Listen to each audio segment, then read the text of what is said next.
Welcome to the Golf Fitness Bomb Squad podcast with Chris Finn, a production of P4S Golf. What's up, everybody? Welcome to the Golf Fitness Bomb Squad. My name is Chris Finn, and I'm your host here in Masters Week. It is the greatest week of the year in golf, in my opinion. Not the first person to say that, and definitely not the first time you've probably heard that. And not supposed to timestamp podcasts, but what the hell? It's Masters Week. I think one of the things I wanted to talk about, obviously there's lots of talk around predictions and who's going to win and who are the favorites this year. I think one of the cool stories for me always about Augusta is because of how hilly and how, just the terrain of the course, there definitely, are physical elements that are brought into play here that are not necessarily brought in at other courses. So, for instance, you go play down in Florida and where it's totally flat, a coastline course, walking is very, very easy, right? You have uphills, downhills, you have uphill lies, you have downhill lies. The increased demand on ankle flexibility is way up. And obviously just the demand because you're walking up big hills and down big hills, which requires a lot of eccentric load that maybe is not normal down the hills. And then obviously the challenge going up the hills. So, obviously Tiger Woods is definitely somebody that's talked about a bunch when it comes to the physical side of things, and just in general, he's talked about a lot. And I think that's one of the things people don't understand. Obviously he's had his ankle surgeries, all the leg surgeries, all the lower extremity stuff that he's had to go on. People don't necessarily think about like why it's hard to walk for him. And anybody who's had an ankle fusion, an ankle replacement, maybe you just have arthritis in the ankles, and we don't talk about ankles a lot, but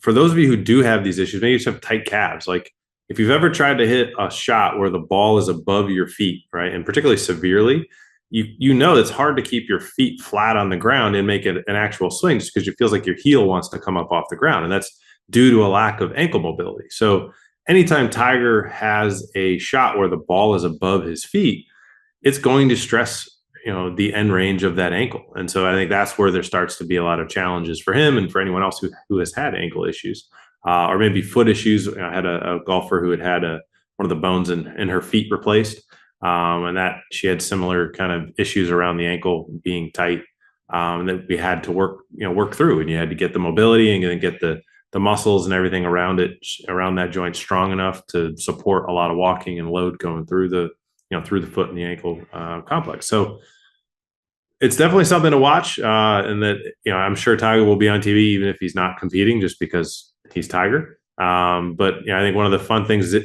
if you get to watch a featured group or footage of him, even between shots, looking at how he's navigating the terrain will definitely be interesting for any of you physical geeks out there. I think one of the other interesting, at least topics or headlines that I have enjoyed following and will continue to is Akshay Bhatia just won last week.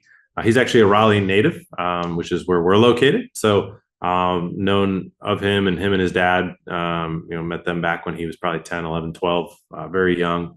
So it's really cool to see just somebody who's worked really, really hard get to that level where he needs to be. He's definitely one. I've heard lots of jokes on the radio of how small his waist is. There's one host, I forget who it was, somebody on Sirius was talking about how, basically his belt size was so much bigger than Akshay's. They should have a different, a different price, but thought it was criminal they had to pay the same. But I think the cool thing about the story with Akshay to watch from a physical perspective is he is so freaking skinny. He's had back issues in the past. We saw last week he had that shoulder issue. Not having any musculature around, I shouldn't say he doesn't have any musculature. He obviously has muscles, otherwise he wouldn't be standing. But with them so small, I don't know other way to put that, with the musculature so small and not very strong, the ability for him to withstand stress is going to be very much decreased. And he's at a much higher risk of back issues, elbow issues, shoulder issues, all of those things, particularly because he moves so quickly. He's somebody who's making his living off of his elasticity, and he's an amazing athlete, obviously world-class athlete in the golf space.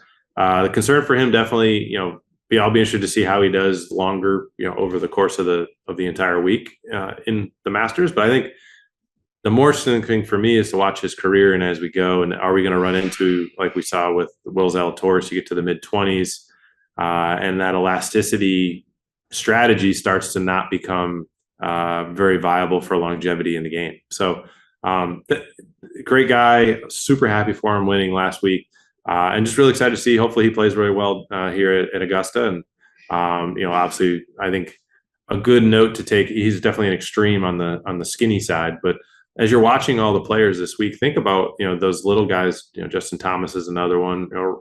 Rory is not a big guy, but he's put on more mass to hopefully help his longevity later in his career. And you can see he's obviously one of the leaders in driving on the tour. But looking at guys who rely when they're young on a lot of elasticity as they get older, watching how their games evolve, for better or for worse, and then also how their bodies hold up is definitely something to be aware of. Because as you get older, you're going to have to start relying more on force production from strength as opposed to elasticity and speed.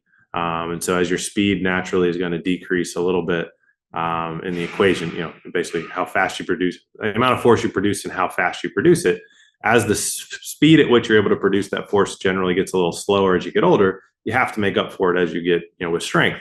That's something we're doing with Kyle Berkshire and the extreme of speed.